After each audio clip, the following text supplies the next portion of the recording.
Vote കൈമാറ്റം മാത്രമല്ല, അതിനുശേഷം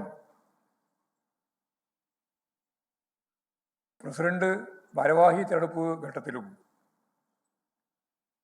അത് ശക്തിയായി തുടരുന്ന സമീപനമാണ് നമ്മൾ കാണുന്നത്. ഞങ്ങളെ സംബന്ധിച്ചിടത്തോളം ഞങ്ങൾ പരിശോധിച്ച് നോക്കിയപ്പോൾ ഇടതുപക്ഷ ജനാധിപത്യ മുന്നണി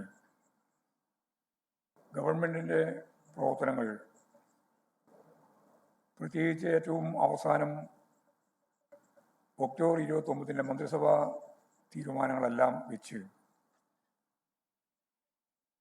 വിജയിക്കുമെന്ന അമിതമായ ആത്മവിശ്വാസം പൊതുവിൽ ഇടതുപക്ഷ ജനാധിപത്യ മുന്നണിക്ക് ഉണ്ടായിട്ടുണ്ട്.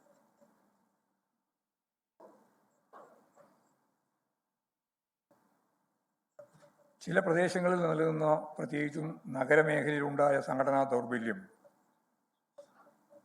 ഈ തിരിച്ചടിക്ക് ഇടയാവുകയും ചെയ്തു.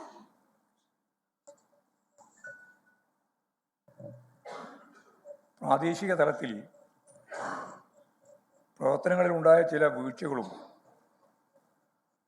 അതത് മേഖലയെ തിരഞ്ഞെടുപ്പ് വിജയത്തിന് തടസ്സമായി നിൽക്കുന്ന നിലയുണ്ടായി. ശബരിമല പോലുള്ള പ്രശ്നങ്ങളിൽ UDFും BJPയും ശക്തിയായ കള്ളപ്രചാരവേല നടത്തിയിരുന്നു.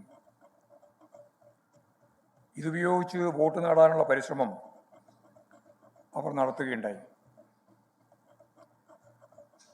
എന്നാൽ ആ പരിശ്രമം അവർ ഉദ്ദേശിച്ചതുപോലെ വിജയിച്ചു എന്ന് പറയാൻ സാധിക്കുന്നതല്ല.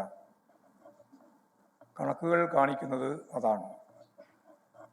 ലോകത്തെവിടെയായാലും ഏത് സമയത്തും 24 വാർത്തകളും ഓഗ്മെന്റഡ് റിയാലിറ്റി പാക്കേജുകളും എക്സ്പ്ലെയിനറുകളും വിശദമായി കാണാൻ ഞങ്ങളുടെ യൂട്യൂബ് ചാനൽ നിങ്ങൾക്ക് സബ്സ്ക്രൈബ് ചെയ്യാം.